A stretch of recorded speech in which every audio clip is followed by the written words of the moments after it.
everyone, my name is Sweety Badhalia and welcome to SB Academy classes।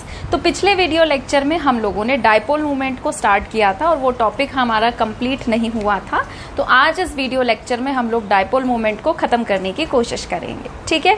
तो dipole movement मैंने आपको क्या बताया था कि ये होता है प्रोडक्ट किस चीज़ का, Q इंटू डी, यानी कि चार्ज इंटू में डिस्टेंस, कि कितना चार्ज में सेपरेशन हो रहा है और दोनों चार्जेस के बीच में डिस्टेंस कितना है, ठीक है।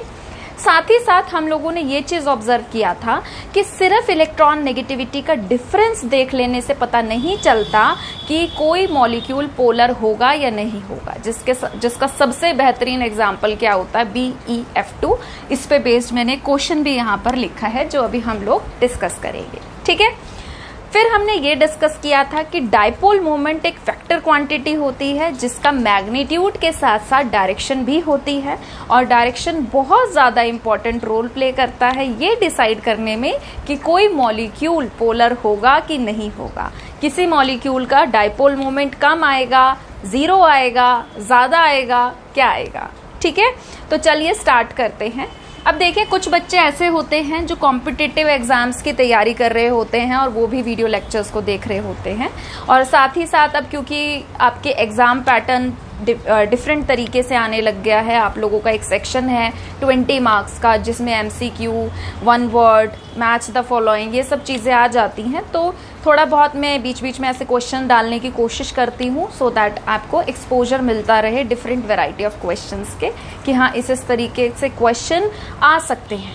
अब कहीं पे भी इस क्वेश्चन में डायपोल मोमेंट की बात नहीं कर रखी है, बट फिर भी आपको खुद से पहचानना पड़ेगा कि ये क्वेश्चन डायपोल मोमेंट पर बेस्ड है, ठीक है। तो देखिए क्वेश्चन क्या है, इन्होंने कहा है कि वाटर जो है वो पोलर होता है जबकि BeF2 जो है वो पोलर नहीं होता है। तो ऐसा क्यों होता है? पोलैरिटी पे अगर आ गया क्वेश्चन, ठीक है, कोई मॉलिक्यूल पूछा गया है कि पोलर है कि पोलर नहीं है, तो आपके दिमाग में सबसे पहले क्लिक करना चाहिए कि डायपोल मोमेंट देखते हैं, डायपोल मोमेंट पर बेस्ड ये क्वेश्चन आ गया है शायद से, ठीक है। तो वाटर की अगर हम बात करें तो आपको पता होना चाहिए कि वाटर जो है इसकी शेप कैसी होती है, बेंट। ऑक्सीजन के वैलेंस शेल में इलेक्ट्रॉन होते हैं कितने, 6 ऐसे होते हैं ना, इस तरीके से, ठीक। हाइड्रोजन की वैलेंस शेल में होता है 1 इलेक्ट्रॉन और फिर ये ऐसे बॉन्ड बना लेता है, ठीक है। ऑक्सीजन जो है इलेक्ट्रॉन की शेयरिंग कर लेता है अपनी ऑक्टेट को कंप्लीट करने के लिए, और इसके पास कितने लोन पेयर बचते हैं, इसके पास बचते हैं 2 लोन पेयर, खरगोश के कान, ठीक है। एंगल कितना रहता है वाटर के अंदर, 104.5 डिग्री, कई बार एंगल पे भी क्वेश्चन आ जाता है, ठीक है। तो ये हो गया। अब आते हैं हम किस पर, BeF2 में। BeF2 बेरिलियम जो है एटॉमिक नंबर 4 होता है, ठीक। वैलेंस शेल में इलेक्ट्रॉन कितने होते हैं, 2।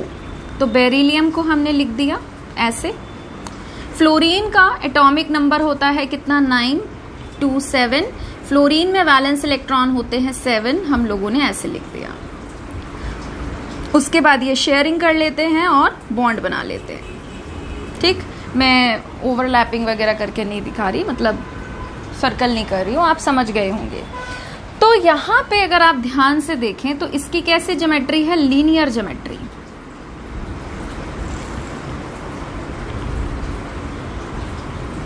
ठीक। लीनियर ज्योमेट्री क्यों है, बेंट क्यों नहीं है? आप इसी चैप्टर में पढ़ेंगे कि लोन पेयर एक दूसरे को सबसे ज्यादा रिपेल करते हैं। अगर मैं इसकी बेंट ज्योमेट्री कर दूं, ठीक है, तो एंगल क्या हो जाएगा, कम, और ये जो लोन पेयर हैं, फ्री इलेक्ट्रॉन्स हैं, ये कहाँ आ जाएंगे, पास पास, ठीक है। आप इसी चैप्टर में आगे जाके पढ़ेंगे वैलेंस शेल, वेस्पर थ्योरी, जिसको हम valence shell electron pair repulsion theory भी कहते हैं। तो वो थ्योरी ये कहती है कि अगर आपके पास कुछ ऐसा है कि सेंटर में कोई एलिमेंट आ गया, एटम आ गया, और उसके अगल बगल कोई 2 एटम है, तो कोशिश करिए कि उन एटम को मैक्सिमम एंगल पर रख सकें। यहाँ पे क्या चीज हुई, यहाँ पे ये चीज हुई कि इधर बेरिलियम के पास कोई लोन पेयर नहीं थे, सेंटर एटम जो था उसके पास कोई लोन पेयर नहीं थे, जबकि यहाँ पे जो सेंटर में एटम है इसके पास बॉन्ड के इलेक्ट्रॉन तो है ही है, यहाँ वाले इलेक्ट्रॉन तो है ही है, साथ के साथ इसके पास लोन पेयर भी हैं।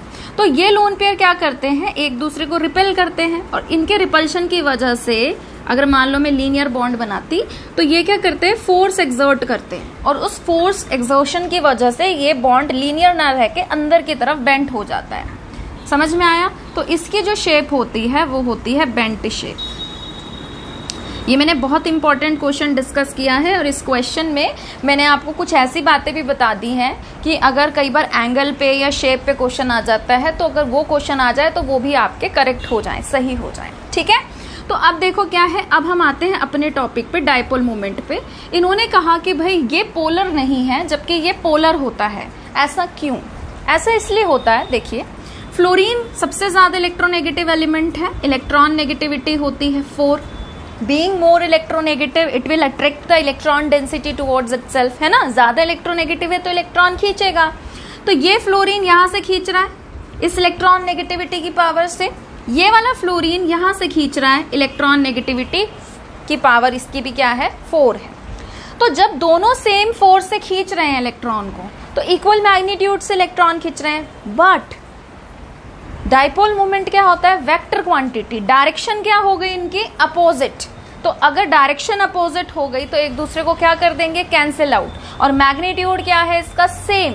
तो यहां पे जो डायपोल मोमेंट की वैल्यू आएगी वो आएगी 0। ठीक है, समझ में आया?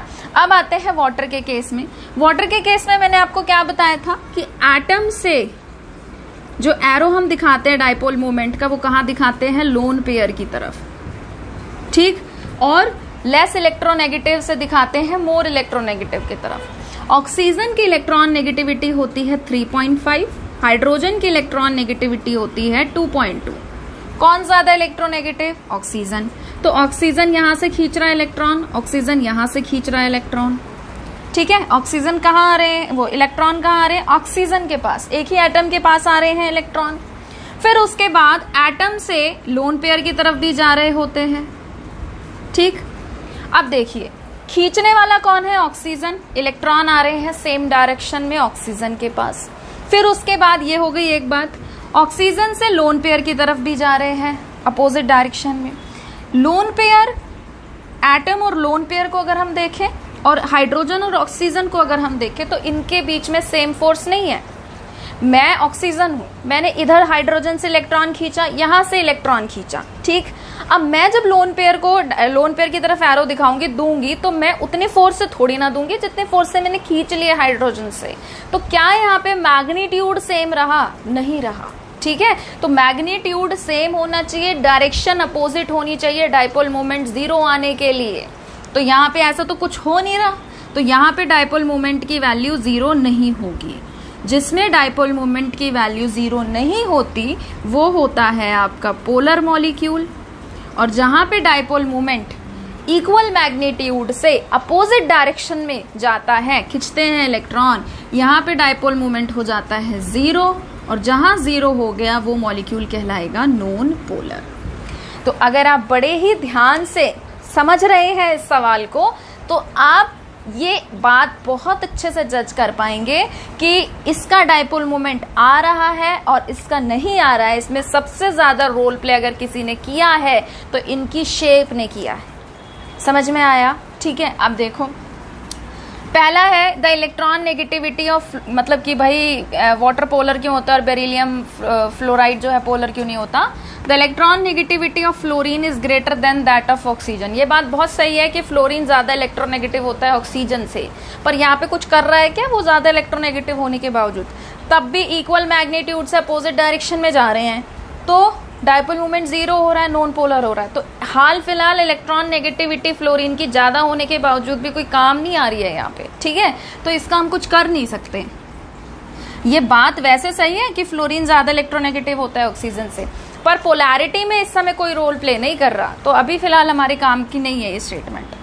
फिर कह रहे हैं hydrogen involves hydrogen bonding and whereas BeF2 is a discrete molecule. BeF2 पड़ा रहता है अकेले, वाटर जो हाइड्रोजन बॉन्ड बनाता है दूसरे वाटर मॉलिक्यूल से कनेक्ट हो जाता है। तो इससे क्या करें, इससे पोलैरिटी पे क्या फर्क आएगा? भाई हाइड्रोजन बॉन्ड तो बनता ही तब है जब वो पोलर होता है, जब पोलर होता है, सेपरेशन ऑफ चार्ज आते हैं, तब जाके हाइड्रोजन बॉन्ड बनाता है। ये थोड़ी ना कि हाइड्रोजन बॉन्ड बनाता है इसलिए पोलर है। तो ये स्टेटमेंट भी हमारे किसी काम की नहीं। अगर हाइड्रोजन बॉन्ड बना भी रहा तो हम क्या करें, हमें तो ये एक्सप्लेन करना है ना कि ये पोलर है और ये पोलर क्यों नहीं है, तो ये भी हमारे किसी काम का नहीं। Water is linear and BeF2 is angular. कह रहे हैं वाटर की शेप लीनियर होती है, BeF2 की एंगुलर होती है, तो वैसे गलत है, पाप महापाप। ऑक्सीजन के पास क्या होते हैं, उसके 2 खरगोश के कान, लोन पेयर, ये बात याद रखना, ठीक है। ऐसा इसलिए बोल रही हूँ सो दैट आपको याद रहे। ऑक्सीजन के पास क्या होते हैं, 2 खरगोश के कान और 2 ये बॉन्ड बनाता है H के साथ, तो इसकी होती है बेंट शेप। तो लीनियर होती है क्या वाटर की? नहीं होती। और बेरिलियम की लीनियर इसलिए होती है क्योंकि इस बेचारे के पास सेंटर एटम के पास कोई लोन पेयर है नहीं, रिपल्शन किसको करेगा, ये करेंगे रिपल तो अपने एक दूसरे को, तो इसलिए इनको दूर रखना है। और 2 लोगों के बीच में या 2 एटम के बीच में मैक्सिमम एंगल कितना आएगा, 180 डिग्री का लीनियर, ठीक। फिर कह रहे हैं 4th कि भाई वाटर इसलिए पोलर है क्योंकि वाटर एंगुलर होता है, बिल्कुल सही, और BeF2 लीनियर होता है, बिल्कुल सही। तो ये जो है आपका आंसर रहेगा 4th।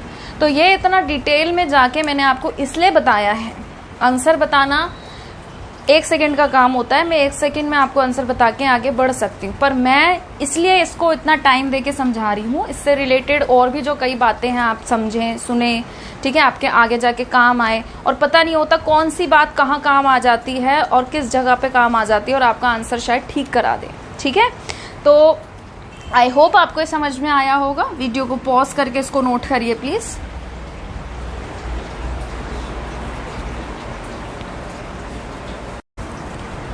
ठीक है, चलिए आगे बढ़ते हैं। अब हम लोग एक और इम्पॉर्टेंट क्वेश्चन डिस्कस करेंगे। कई बार पेपर में ये सवाल भी आ जाता है कि अमोनिया NH3 और NF3 इनमें से कौन ज्यादा पोलर होगा, या इन दोनों में से कौन है जिसका डाइपोल मोमेंट ज्यादा होगा। तो बच्चे क्या गलती करते हैं, ये देख लेते हैं कि भाई अगर हम अमोनिया की बात करें तो अमोनिया में जैसे नाइट्रोजन है, इलेक्ट्रॉन नेगेटिविटी हो गई कितनी 3, हाइड्रोजन की कितनी हो गई 2.2, और NF3 के केस में क्या आ गया, फ्लोरीन, ठीक।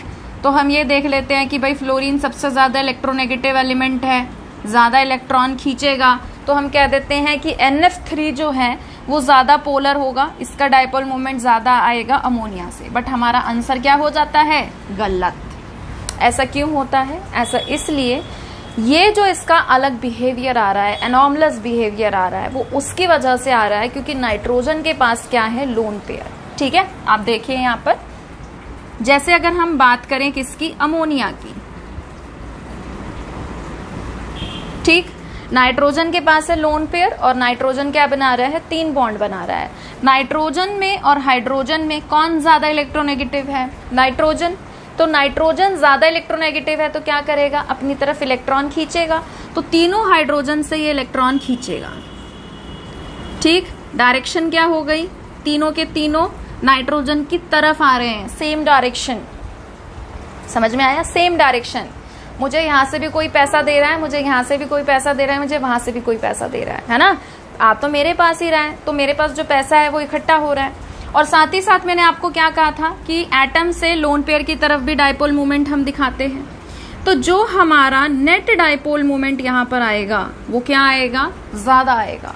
कैसे, देखो ये तीनों हाइड्रोजन मिलके इलेक्ट्रॉन दे रहे हैं नाइट्रोजन को, और नाइट्रोजन जो है वो किसको दे रहा है, लोन पेयर को।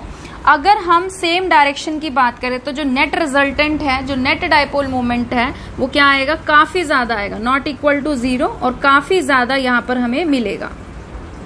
मोर dipole moment value and more polar, ठीक। अब आते हैं NF3 के केस में। अब कहोगे NF3 के केस में भी तो नाइट्रोजन के पास लोन पेयर है, बिल्कुल है, सही है। बट अब हो क्या रहा है, ज्यादा इलेक्ट्रोनेगेटिव कौन निकल आया, फ्लोरीन। फ्लोरीन ज्यादा इलेक्ट्रोनेगेटिव है तो फ्लोरीन इलेक्ट्रॉन खींचेगा। डाइपोल मोमेंट के एरोज जो हम दिखाएंगे क्या दिखाएंगे, लेस इलेक्ट्रोनेगेटिव से मोर इलेक्ट्रोनेगेटिव की तरफ, और ये रहेगी डायरेक्शन। क्लियर है। अब इक्वल मैग्नीट्यूड से फ्लोरीन खींच रहा है और अपोजिट डायरेक्शन में जा रहे हैं, वेक्टर क्वांटिटी क्या कर देंगे, कैंसिल, ठीक। यहां से यहां तक का तो मान के चलो कि चलो 0 आ गया आंसर। अब जो नाइट्रोजन है ये एटम लोन पेयर की तरफ भी इसका कुछ डाइपोल मोमेंट जा रहा है, ठीक। अब 0 ये तब होता ओवरऑल अगर यहां पे भी फ्लोरीन होता, चारों दिशाएं अलग और इक्वल मैग्नीट्यूड। बट अब क्या हुआ कि नाइट्रोजन से जो लोन पेयर की तरफ गया है यहाँ पे फ्लोरीन ना होकर लोन पेयर है, तो लोन पेयर के पास उतनी पावर तो नहीं है जितनी फ्लोरीन के पास होती है, तो मैग्नीट्यूड क्या सेम हुआ? नहीं हुआ। तो यहाँ पे जो आपका नेट रिजल्टेंट आएगा डायपोल मोमेंट का वो भी जीरो नहीं आएगा, लोन पेयर की वजह से वो जीरो नहीं आएगा, बट कम आएगा। किससे? इससे। इसके डायपोल मोमेंट क्या कर रहे हैं? रिजल्टेंट में ऐड हो रहे हैं, जबकि इन वाले क्या कर रहे हैं? अगर मैं चारों का निकालू नेट, ठीक है, तो ये तीनों एक दूसरे को कैंसिल कर रहे हैं, और इसका मैग्नीट्यूड जो है वो इनके मैग्नीट्यूड से डिफरेंट है। तो यहाँ पे भी जीरो नहीं है, बट हाँ ये है कि कम आएगा, क्योंकि ये कैंसिल कर रहे हैं equal magnitude and opposite direction की वजह से, ये तीनों तो कैंसिल कर रहे हैं, और इसका भी कुछ आ रहा है। जीरो नहीं आएगा, बट हाँ ये है कि अमोनिया से कम आता है। तो डायपोल मोमेंट जो है ज्यादा किसका आता है? NH3 का। NH3 अमोनिया ज्यादा पोलर होता है, ज्यादा डायपोल मोमेंट होता है इसका। किससे? NF3 से। ठीक है, नोट करिए इसको।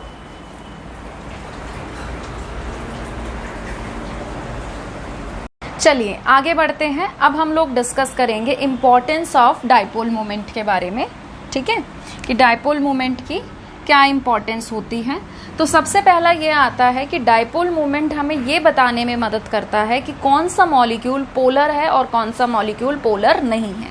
जैसे कि फॉर एग्जांपल इसके लिए आप देख सकते हैं कि हमने एक ले लिया H2 और एक हमने ले लिया HCl। H2 के केस में क्या है? डायटोमिक की अगर मैं बात करूं, ये जितनी इसकी इलेक्ट्रॉन नेगेटिविटी है इसकी भी इतनी ही है। ठीक, तो कुछ मॉलिक्यूल में देखते ही हमें पता चल जाता है कि कौन सा मॉलिक्यूल पोलर रहेगा, कौन सा मॉलिक्यूल नॉन पोलर रहेगा। यहाँ पे जितनी फोर्स से ये हाइड्रोजन एटम इलेक्ट्रॉन को खींच रहा है उतना ही ये खींच रहा है, तो इलेक्ट्रॉन डेंसिटी क्या हो गई? सिमेट्रिकल, कोई सेपरेशन ऑफ चार्ज नहीं हुआ। सेपरेशन ऑफ चार्ज ही अगर नहीं हो रहा है तो डायपोल मोमेंट क्या होता है? चार्ज इनटू में डी, डिस्टेंस। अगर चार्ज ही कुछ नहीं आ रहा है तो डायपोल मोमेंट क्या हो जाएगा? जीरो, और ये कहलाएगा नॉन पोलर। यहाँ पे क्या होगा? HCl है, क्लोरीन ज्यादा इलेक्ट्रोनेगेटिव है, हाइड्रोजन से इलेक्ट्रॉन खींचेगा, पार्शियल नेगेटिव पार्शियल पॉजिटिव। देखेंगे कितना सेपरेशन ऑफ चार्ज हुआ, कितने डिस्टेंस पर हुआ, डायपोल मोमेंट की कुछ वैल्यू आएगी, और dipole moment not equal to zero रहेगा, इट मीन्स ये रहेगा पोलर। ठीक, तो पहला जो इम्पोर्टेंस है वो क्या है कि ये हमें मदद करता है यह पहचानने में कि कौन सा मॉलिक्यूल पोलर होगा, कौन सा मॉलिक्यूल नॉन पोलर नहीं होगा। ठीक, मतलब नॉन पोलर होगा, कौन सा पोलर होगा। ठीक है, क्योंकि कई बार क्या होता है सिर्फ इलेक्ट्रॉन नेगेटिविटी का डिफरेंस अगर हम देखें तो हमारा आंसर गलत आ जाता है, जिसका बेस्ट एग्जाम्पल क्या है? BeF2। अगर आप इलेक्ट्रॉन नेगेटिविटी के हिसाब से देखने चले इसको तो ये तो पोलर होना चाहिए, बट आंसर आता है नॉन पोलर। ठीक है, तो कहने का मतलब डायपोल मोमेंट हमें काफी मदद करता है। फिर है degree of polarity in a molecule, कि कोई मॉलिक्यूल कितना ज्यादा पोलर है ये पता करने में भी हमें डायपोल मोमेंट मदद करता है। जैसे एक है HCl और एक है HF। यहाँ पे सेपरेशन ऑफ चार्ज कितना हुआ? माइनस कर लीजिए। यहाँ पे सेपरेशन ऑफ चार्ज कितना हुआ? माइनस कर लीजिए। जहां पर इलेक्ट्रॉन नेगेटिविटी माइनस करके डिफरेंस ज्यादा आएगा वो ज्यादा पोलर कहलाएगा, तो HF रहेगा ज्यादा पोलर, ये रहेगा लेस पोलर। ठीक, फिर उसके बाद है शेप्स ऑफ मॉलिक्यूल्स। तो मॉलिक्यूल की शेप्स एक तरीके से प्रिडिक्ट करने में भी हमें थोड़ा बहुत हिंट दे देता है। जैसे कि फॉर एग्जांपल अभी मैं आपको बता भी रही थी, शेप से रिलेटेड एक क्वेश्चन कराया था जिसमें हमने वाटर और BeF2 को डिस्कस किया था, तो वहाँ पे उनकी शेप ही थी जो काफ़ी ज़्यादा डोमिनेटिंग रोल प्ले कर रही थी ये पता करने में कि कौन सा पोलर है और कौन सा नॉन पोलर है। ठीक है, फिर उसके बाद है आयनिक करेक्टर इन अ मॉलिक्यूल। किसी मॉलिक्यूल में कितना आयनिक करेक्टर है, डोमिनेट कर रहा है, कम है, ज़्यादा है, इसमें भी डायपोल मोमेंट हमें काफ़ी मदद करता है। क्या होता है कि जो हमारे पास आयनिक मॉलिक्यूल होते हैं, ठीक, जैसे मान लो A और B है, इन्होंने बॉन्ड बना रखा है। आपको पता होना चाहिए कि कोई भी बॉन्ड ना तो कम्प्लीटली कोवेलेंट होता है और ना ही कम्प्लीटली आयनिक होता है। इन दोनों की बीच में अगर जैसे इसकी कुछ इलेक्ट्रॉन नेगेटिविटी की वैल्यू है, इसकी कुछ इलेक्ट्रॉन नेगेटिविटी की वैल्यू है, अगर हम दोनों की इलेक्ट्रॉन नेगेटिविटी को सब्ट्रैक्ट कर दें और डिफरेंस देखें, डिफरेंस इन इलेक्ट्रॉन नेगेटिविटी, मैं नीचे लिख देती हूँ, डिफरेंस इन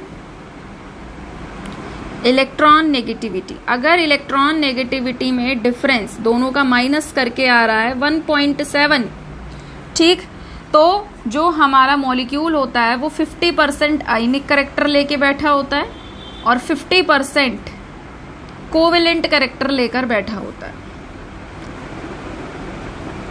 कोई भी बॉन्ड 100% ना तो आयनिक होता है ना 100% कोवेलेंट होता है। अगर डिफरेंस इन इलेक्ट्रॉन नेगेटिविटी ज्यादा है किससे, 1.7 से, if difference in electron negativity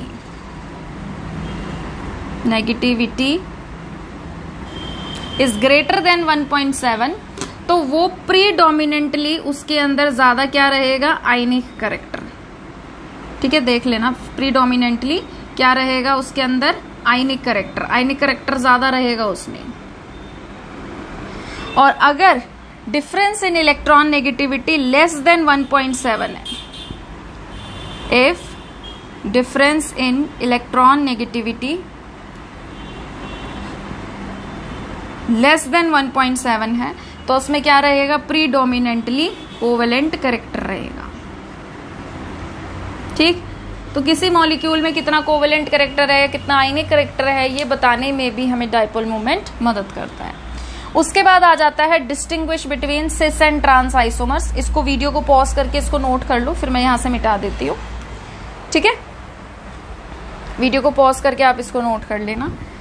तो अगर हम बात करें सिस एंड ट्रांस आइसोमर की, सबसे पहले हम ये देख लेते हैं सिस और ट्रांस आइसोमर कहते किसको हैं। बाय चांस अगर कोई ऐसा बच्चा हो जिसको ना पता हो, सिस हम उसे कहते हैं जब सेम ग्रुप एडजेसेंट कार्बन पर आ जाए। ठीक है, डबल बॉन्ड में हम सिस ट्रांस बताते हैं, डबल बॉन्ड अल्कीन में हम सिस ट्रांस बताते हैं। अगर सेम ग्रुप अपोजिट साइड में आ जाता है तो उसे ट्रांस कहते हैं। जैसे कि फॉर एग्जांपल क्या है हमारे पास, कार्बन डबल बॉन्ड कार्बन, इधर क्लोरीन है, इधर क्लोरीन है, इधर H है, इधर H है, क्लोरीन सेम है, क्लोरीन सेम है। ठीक है, इसको देखेंगे अगल बगल वाले एडजेसेंट कार्बन पर सेम साइड है, तो इसको कहा जाएगा सिस आइसोमर। ठीक है, अगर ये क्लोरीन यहां लगा है, अच्छा एक चीज का ध्यान रखना, ऐसे नहीं देखना, जिनको नहीं पता वो कई बार बच्चे ऐसी गड़बड़ कर देते हैं, डिफरेंट कार्बन पर होना चाहिए। ठीक है, तो अगर क्लोरीन यहाँ है, मान लीजिए ये क्लोरीन दूसरे कार्बन पे लगा है और बिल्कुल इसके सामने 180 डिग्री पे लगा है। ठीक, तो ये हो जाता है क्या, ट्रांस आइसोमर। ठीक है, तो कई बार सिस और ट्रांस आइसोमर में भी डायपोल मोमेंट पूछ लेते हैं। तो देखिए क्या है, कार्बन की इलेक्ट्रॉन नेगेटिविटी होती है 2.5, इसकी होती है 3.15। ये खींचेगा इलेक्ट्रॉन इधर, ये खींचेगा इलेक्ट्रॉन इधर। ठीक है, फिर उसके बाद कार्बन और हाइड्रोजन में, हाइड्रोजन 2.2, इसका 2.5, कार्बन ज्यादा इलेक्ट्रोनेगेटिव, ये खींच रहा है और यहां से ये खींच रहा है। तो आप क्या देख रहे हैं, यहाँ पे एक डायरेक्शन ये हो गई, एक डायरेक्शन ये हो गई। अगर यहाँ पर अपोजिट डायरेक्शन होती इक्वल मैग्नीट्यूड से तो डायपोल मोमेंट हो जाता 0, बट यहाँ पे क्या हो रहा है, हाइड्रोजन कार्बन को दे रहा है, कार्बन क्लोरीन को दे रहा है, यहाँ पे हाइड्रोजन कार्बन को दे रहा है और वो क्लोरीन को दे रहा है। तो यहाँ पे क्या हो रहा है कि आपका जो डायपोल मोमेंट है वो 0 नहीं आएगा, नॉट इक्वल टू 0, कुछ ना कुछ रहेगा, जो नेट रिजल्टेंट आप निकालेंगे। इसके केस में क्या हो रहा है, देखो इस कार्बन से इस क्लोरीन ने खींचा इस डायरेक्शन में, इस कार्बन से इस क्लोरीन ने खींचा इस डायरेक्शन में, क्लोरीन खींच रहा है यहां से भी, क्लोरीन खींच रहा है यहां से भी, इक्वल मैग्नीट्यूड हो गया। और डायरेक्शन क्या दिखाई दे रही है आपको, अपोजिट। ठीक है, फिर उसके बाद यहां पर देखो क्या है, कार्बन हाइड्रोजन से खींच रहा है, यहां पे भी ये कार्बन हाइड्रोजन से खींच रहा है, इक्वल मैग्नीट्यूड बट डायरेक्शन क्या हो गई, अपोजिट। ठीक है, तो इसका मतलब यहाँ पे जो आपका डायपोल मोमेंट आएगा वो क्या आएगा, 0। ठीक, तो जब सिस और ट्रांस आइसोमर में पूछा जाता है कि किसका डायपोल मोमेंट ज्यादा आता है, तो वो आता है सिस का, ये आपको पता होना चाहिए। उसके बाद नेक्स्ट है distinguish between ortho, Meta and para isomer. Ortho हम बोलते हैं 1-2 पोजीशन को, मेटा हम बोलते हैं 1-3 को, और पैरा हम बोलते हैं 1-4 पोजीशन को। जैसे कि मान लीजिए एक हमारे पास है 1,2 डाइक्लोरोबेंजीन, एक हमारे पास है 1,3 डाइक्लोरोबेंजीन। ठीक, और एक हमारे पास है 1,4 डाइक्लोरोबेंजीन।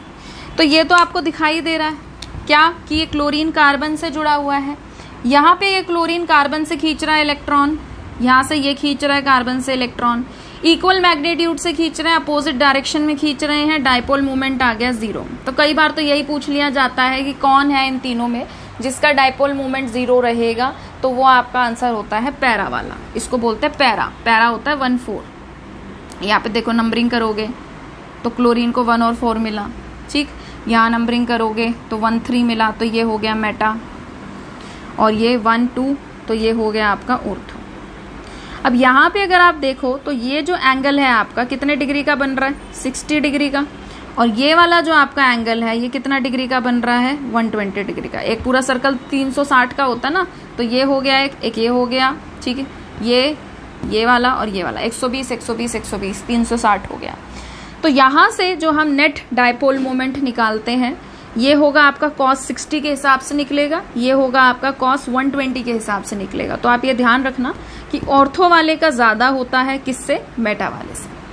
तो जो इसका ऑर्डर रहेगा वो क्या ऑर्डर रहेगा, सबसे ज्यादा डाइपोल मोमेंट रहेगा ऑर्थो का, फिर रहेगा मेटा का, और फिर पैरा का तो बेचारे का होता ही 0 का। ठीक है, वीडियो को पॉज करके इसे नोट करिए प्लीज।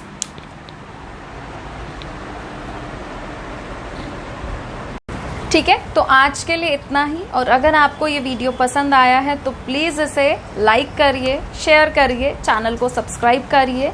जल्दी मिलेंगे एक नई वीडियो के साथ। अपना ध्यान रखिए। Thank you.